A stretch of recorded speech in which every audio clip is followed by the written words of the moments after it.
Live from Washington, this is BBC News. Immigration personnel in Los Angeles clash with demonstrators taking to the streets to protest the arrest of dozens of migrants. President Trump says the federal government will step in if those demonstrations continue. Russia targets Ukraine with another volley of drones and missiles, killing one person and injuring dozens more. And Hamas officials say 6 Palestinians were killed in another shooting incident at an aid distribution center in Gaza. Israel says soldiers fired warning shots at suspects who they believed posed a threat.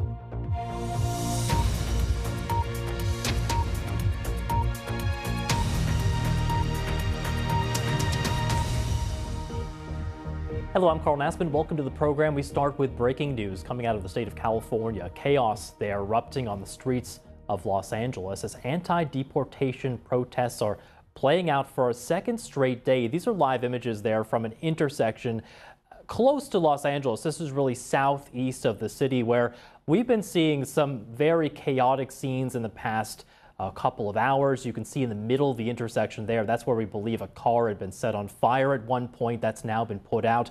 As the camera zooms in, you can see not only a line of police or sheriff vehicles, but also that lineup of armed National Guard members, potentially local officials, local sheriffs. You can see there, that is a sheriff vehicle there. So those are county authorities on the scene.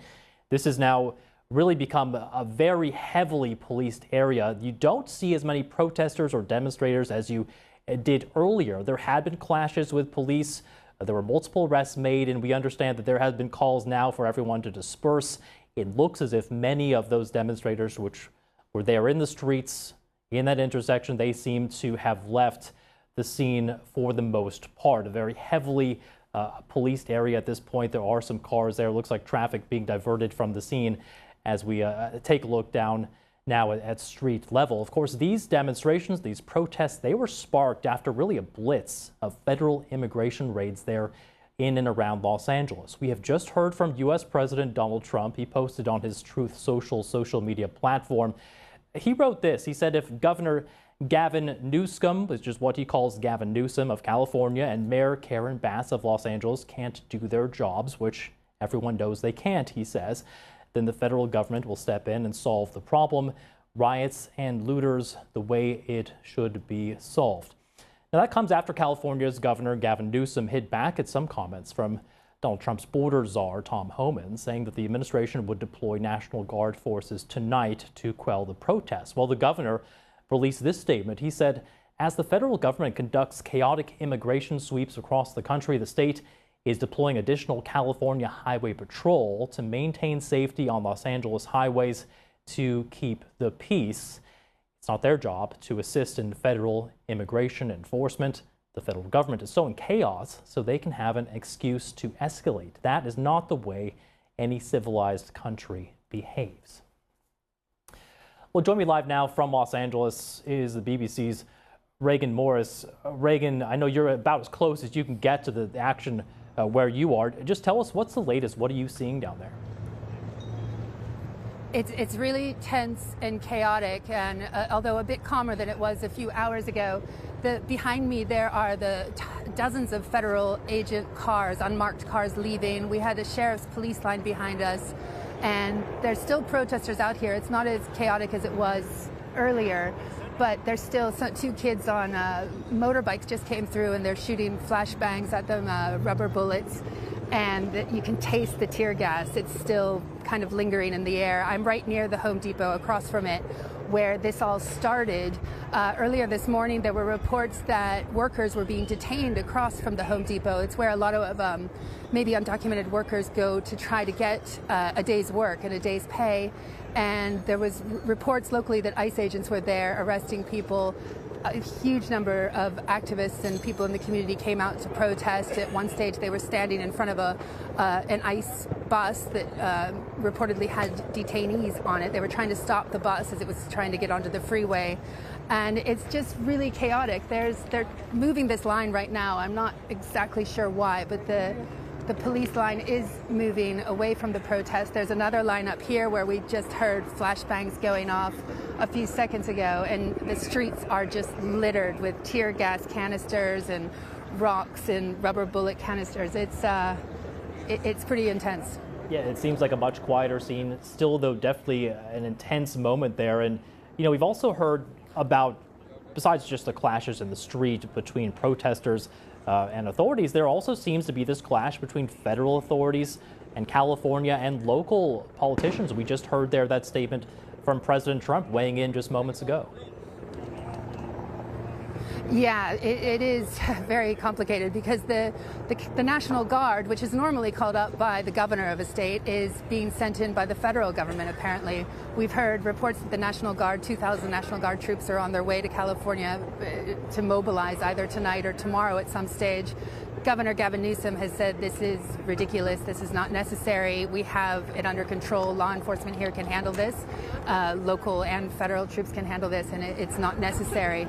So it's unclear when they're being called up, if that's happening, but that sure seems to be what the Trump administration is saying, that the National Guard is going to be on the streets of Los Angeles. Reagan, only about 40 seconds left here, but you mentioned this briefly. What more can you tell us and help us understand how these demonstrations began? It was because of immigration enforcement taking place around Los Angeles? Yeah, that's right. I mean, there have been raids happening across the country and in Los Angeles over the last few days. And the local community and activist community really came out in force trying to oppose it.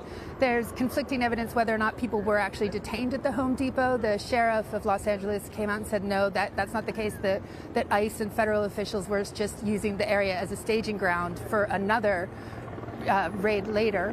I've heard from some locals here that there might be migrants in some of the nearby companies locked in, afraid to come out, and their employers are not letting them in. I don't have that confirmed, but you talk to people out here and there's so many different stories about what exactly is happening, but people are very afraid. And Reagan, while I have you, Los Angeles is one of several cities across the country that have called themselves sanctuary cities. What exactly does that mean, and how does that affect these kinds of immigration enforcement operations carried out by federal officials? Well, it means that local law enforcement are not supposed to cooperate with federal officials when it comes to immigration raids. And the last few days you've seen, you see behind me, I think this is LA County Sheriff officials out on the streets. So it does upset a lot of people in the community. And that's why you have the mayor of Los Angeles coming out and saying, this will not stand. We can't terrorize the people in our streets. So the sanctuary city status and the sanctuary state status of California is really being tested. All right, Reagan Morris there reporting for us on the scene of those demonstrations near Los Angeles. Thank you very much to you, Reagan. We did get a statement in just the last hour or so. This is coming from the mayor of Paramount, that town very close to Los Angeles, saying, "We hope that the people that are protesting will begin to leave now. Their voices have been heard." This is from Mayor Peggy Lemons. And she also says our priority mission right now is to stabilize the city of Paramount. It does appear, at least right now, that the situation is stabilized. We will bring you updates, of course, on that story as we get them right here on BBC News.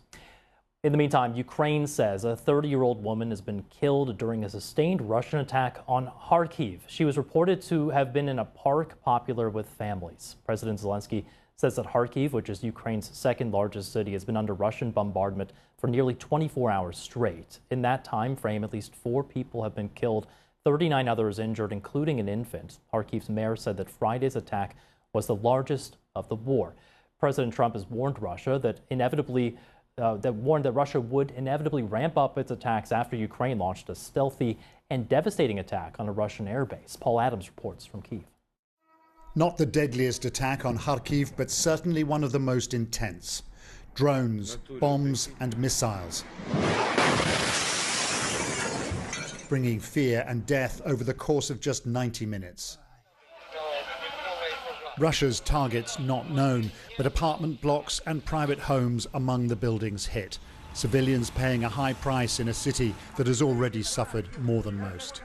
Irina says she found her wounded daughter in a room full of rubble and dust. They carried her out on a stretcher, she says. Her arms and legs seemed okay. The blast blew out Alyona's windows. When the drones started buzzing closer and closer, when the sound was right over our house, we took the pets and hid behind the wall in the corridor, and then it hit. Sitting so close to Russia, Kharkiv has often taken the brunt of Moscow's anger. But is this revenge for what Ukraine did a week ago? Today, fresh images from Operation Spider's Web, a single drone's journey, fast and low, in search of a target amid the flaming wreckage at a Russian airbase. Donald Trump clearly thinks the Russian leader was provoked. They gave Putin a reason to go and bomb the hell out of him last night. That's something I didn't like about it. When I saw it, I said, here we go. It's this kind of talk that frustrates Ukrainians. They're still waiting for any sign that Donald Trump is willing to put pressure on Vladimir Putin rather than always appearing to take his side. They roll their eyes at the suggestion that somehow Moscow is retaliating. No matter what anyone says, these Russian attacks are not retaliatory. They are intended for destruction, complete destruction of life. That is their goal. This evening in Kharkiv, more bombs and more bloodshed. A 30-year-old woman killed in a park popular with families. President Zelensky calling it another brutal murder. Paul Adams, BBC News, Kiev. Let's get more now. Joining me live is Stephen Pifer, former U.S. ambassador to Ukraine and an affiliate of Stanford University Center for International Security and Cooperation.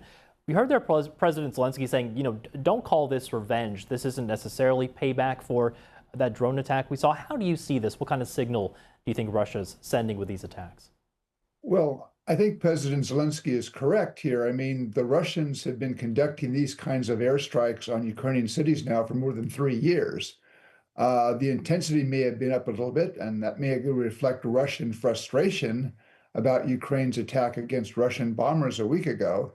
But there really is no equivalence between striking definite military targets, these bombers, and then firing rockets and drones into Ukrainian cities.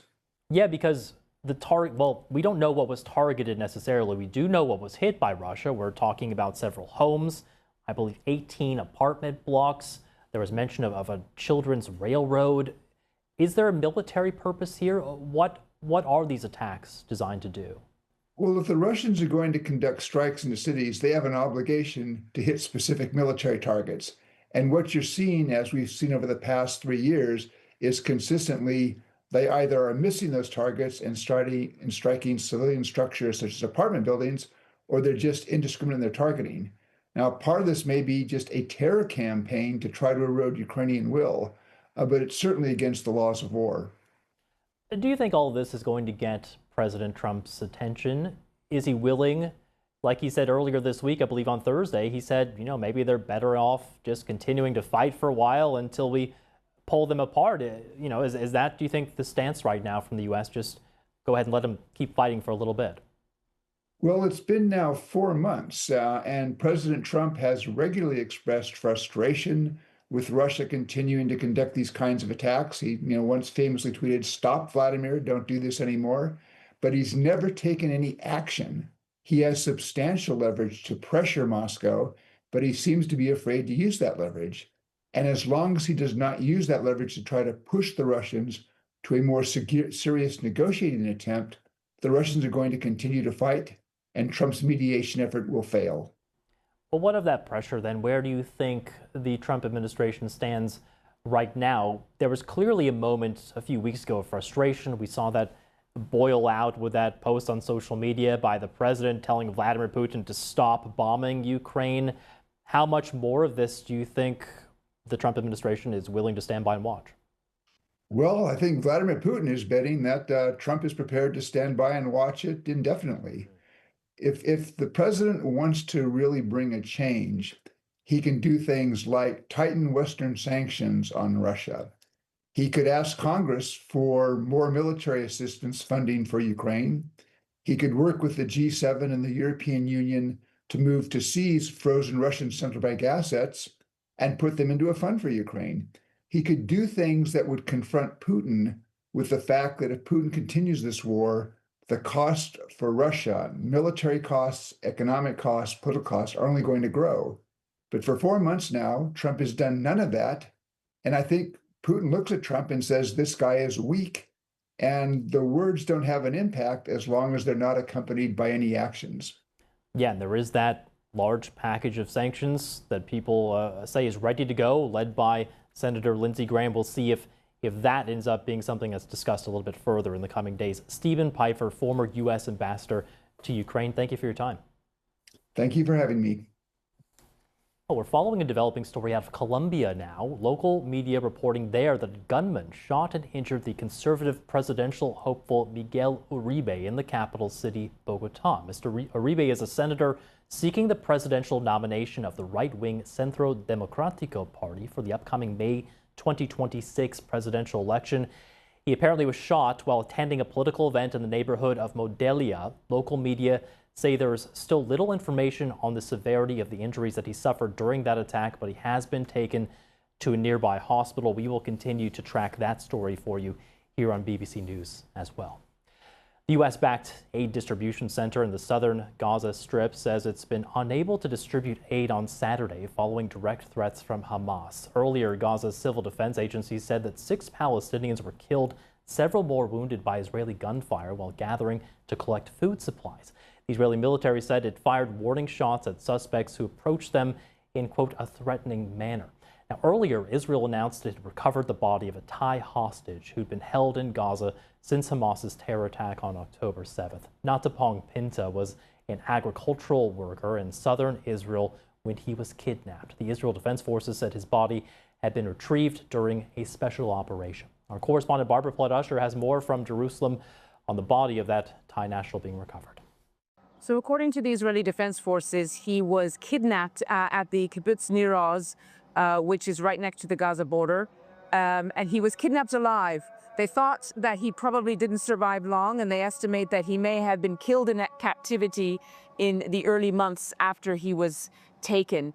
They said that he was an agricultural worker who was working at the kibbutz to support his family. He has a wife and a young son. And so they were able to determine where his body was by gathering intelligence over time with the hostages and missing persons headquarters, but also with various intelligence agencies. And they said they were able to launch the operation at this precise location because of an interrogation of what they called a captured terrorist.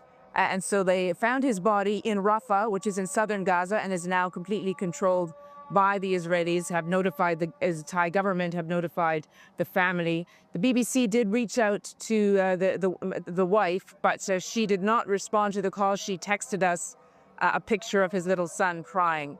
So obviously terrible news for her, having to process that now. But this is the third body of a hostage or an Israeli captive recovered in the past week by the Israeli Defense Forces in Gaza. Let's bring in Mara Rudman, who formerly served as Deputy Special Envoy for Middle East Peace at the U.S. State Department. Always great to have you on the BBC. I want to start with this deadly shooting near a Gaza Humanitarian Foundation distribution site, another one involving the IDF and Israeli military. What's your reaction to that, and what needs to change to prevent more deaths at these aid distribution centers? Thanks, Carl, and appreciate the opportunity to talk to you about this. It is we are seeing tragedy after tragedy unfold at this point in Gaza and in the region. I sadly am not surprised at the chaos and violence and deaths that have surrounded the rollout of this Gaza Humanitarian Foundation. It was put together by people who don't have the necessary expertise. It is showing just how difficult it is to operate on the ground in Gaza. It's difficult to distribute humanitarian aid there when there's not an ongoing conflict. And it's extraordinarily difficult in the current situation. And there are all sorts of problems in how the Gaza Humanitarian Foundation was set up, even as humanitarian aid is so desperately needed in Gaza. The foundation also said today that it didn't open up its distribution sites because of direct threats by Hamas. And of course, this is something that Israel has been saying, that Hamas has been taking aid away from the people who need it. What do you make of that? And, I guess the question is, this was meant to be a method that would prevent aid from making it to Hamas. It sounds like Hamas, though, still threatening these sites. Yeah, I think it's likely that Hamas, as threatened, has made it difficult to distribute aid in the past, has ensured that the Hamas leadership gets first dibs in a sense, and has the food and assistance that they need, and also it's in the interest of Hamas leaders, frankly, who don't care about the many innocent civilians in Gaza, many innocent Palestinians. So I do believe that that part of their intent is to make it as difficult as possible to get humanitarian assistance to people. I believe that the recent Israeli assertions about their attempts to do their efforts to do that with this latest with the Israeli effort are also not surprising and are part of what should have been taken into account in the planning. It's going to be impossible to have aid go in and have zero interference from Hamas, and you have to kind of bake that into the equation. It's not a reason to stop the distribution of aid. Mara, the Israeli army said that strikes on Gaza City recently killed at least 15 people, including the head of a Palestinian militant group. This is the Mujahideen Brigades. How significant do you think that is? This appears to be the same group that had been holding the bodies of some of the hostages that were recently returned. So it is important, I think, to remove those who've been perpetrators of such evil, both again on Palestinians in Gaza as well as on Israelis and those who were working in or near the kibbutzes on October 7th. That said, the ways in which the conflict has continued to be persecuted by the leaders of Israel is also deeply problematic. And it's part of the reason that so many defense and security officials in Israel have spoken out, in some cases publicly, in some cases very strongly privately, registering their concern about how Prime Minister Netanyahu is continuing to lead this effort and the extent to which he is really controlled by two very far-right extremists in his cabinet, and he's staking his entire political future and, frankly, the future of his country on these very extreme ideological positions that many people see as not showing any kind of real long-term strategy for Israel, frankly, or for those who live in Gaza and the West Bank, or for what happens in Gaza going forward. Mara Rudman, always great to get your thoughts, former U.S. Special Envoy for Middle East Peace. Thank you very much. Thank you. Well, Elon Musk has deleted a social media post in which he claimed, without evidence, that Donald Trump was named in unreleased files linked to the late billionaire sex offender Jeffrey Epstein. Some are taking that as a sign that Musk is backing down after the public feud between him and the president earlier in the week. Our North America correspondent Jake Kwan has more. Just when we thought the very public and very ugly breakup between Elon Musk and Donald Trump was taking a break, President Trump has issued a fresh warning against the tech billionaire. He said that Elon Musk has disrespected the office of the president and that he will face grave, very serious consequences if he funds Democrats to run against the Republicans who are supporting his big spending bill. He also said he has no plans to reach out to the billionaire and repair their relationship, and that he actually considers the relationship over. The reason we're watching these two men very closely is because they can really do damage to each other. Now, Elon Musk is a billionaire who has almost limitless amount of funding that he can direct towards Mr. Trump's opponents. And we saw some of the fiscally conservative Republicans already seizing this opportunity to voice their disagreement with Mr. Trump and say that they do not want this big spending bill. And Mr. Trump, who holds the Congress by a razor-thin margin, and he has the midterms election coming up right next year, this disagreement can be a real thorn in his side.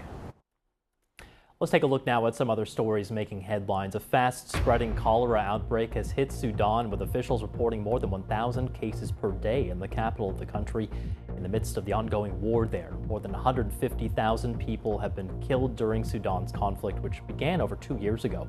The cholera outbreak is centered around the capital, Khartoum, and has spread as many Sudanese who had fled the country's war return home. Brazilian authorities have blamed a record number of fires for a rise in deforestation in the past year. The overall increase nationwide was about 9%. The losses were particularly severe in the Amazon last month, Brazil's government said many were started deliberately to clear land for agriculture. President Inácio Lula da Silva has promised to halt deforestation by the end of the decade.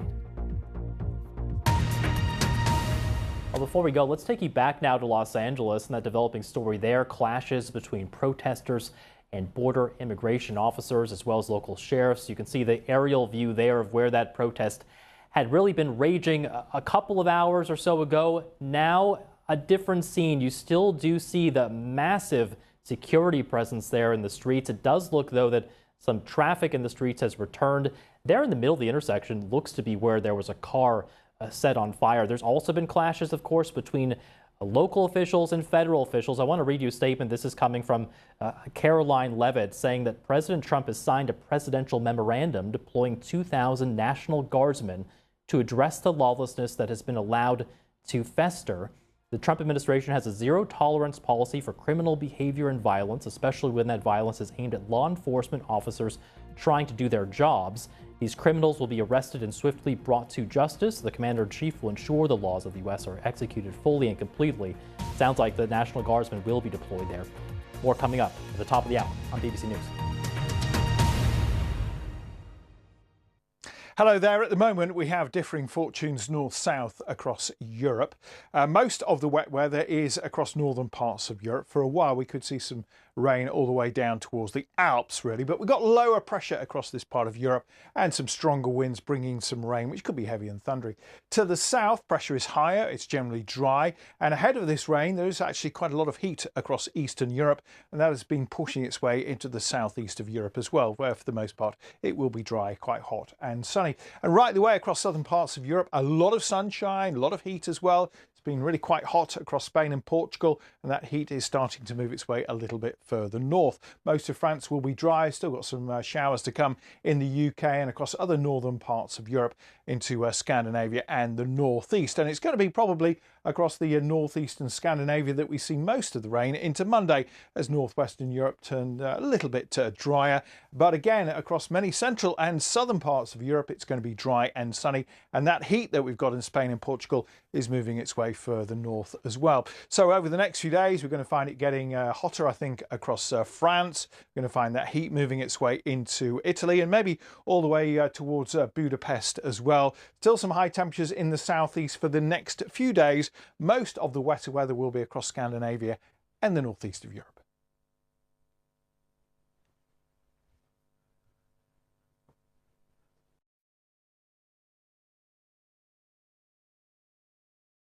I've never felt like I fit in. And I think when I was younger, it was really uncomfortable because I just didn't, whether I was in class, I was sort of very chatty, so I would ask all the questions and people would be too much, be quiet. How I dressed was like different. And I've been finding out about style and dressing and figuring out how I want to be, and tattoos, piercings, all of those things that feel like just a natural part of who I am. For many, just it's different. It's on the outside, but for me, it felt very natural. And how much of that would have been race related? I think a lot of it is. I think a lot of it is, whether we know it or not, whether it's conscious or not. A combination of race and, in my head, it's coming out as like social standing. It's like elitism. This is not your typical farm. This is one of the most incredible things I've ever done. Why are we so suited and booted for this task? I better not touch it anymore. I'm exhausted. Yeah. Tech Now on BBC News. The Australian woman accused of murdering her relatives by serving them a lunch containing deadly mushrooms has been defending herself in court. More than 50 witnesses have given evidence in Erin Patterson's trial, a case that's gripped the nation. For more, join me, Katie Watson, on BBC News.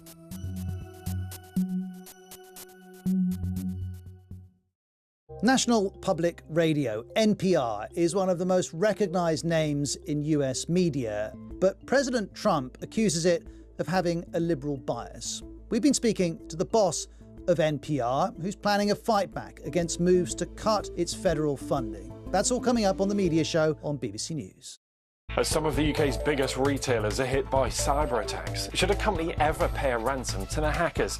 Many do, despite the advice not to. So I'll talk to one of the country's biggest cybersecurity chiefs and a ransom negotiator. Join us this week on Talking Business here on BBC News.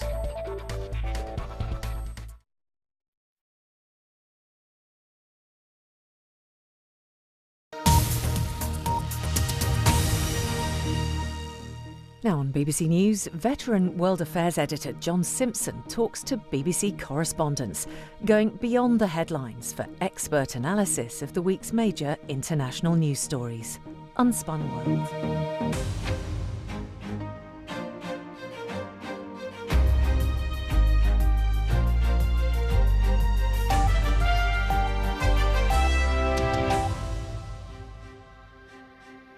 Hello, and welcome to another edition of Unspun World, here in the central London headquarters of the BBC. How damaging will the election of a right-wing president be to the government in Poland now? Donald Tusk is facing a very difficult time. Some people would go as far as to say, John, that he's going to be a lame duck. What are likely to be the long-term